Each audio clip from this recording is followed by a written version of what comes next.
Afternoon, Monday the 9th of March. Another little experiment. Aldi's own shallots, scallions. So what I'm going to do is I'm just going to put them into a couple of these trays. Getting a bit tight for room in here now with everything in here. I'm not going to sieve this compost because it's not small seedlings.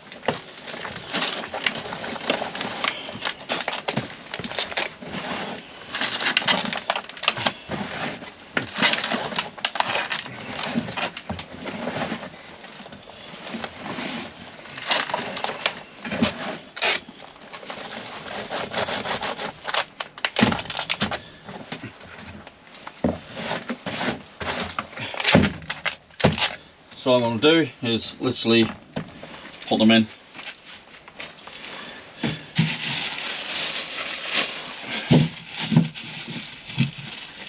Like any other onion,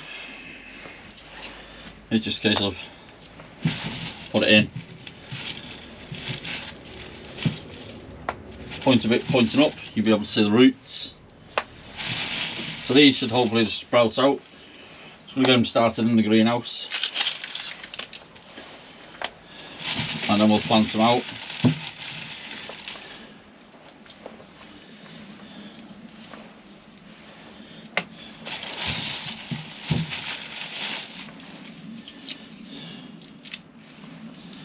Some are a lot bigger than others, as you can probably see. That's it. Done. Short and sweet.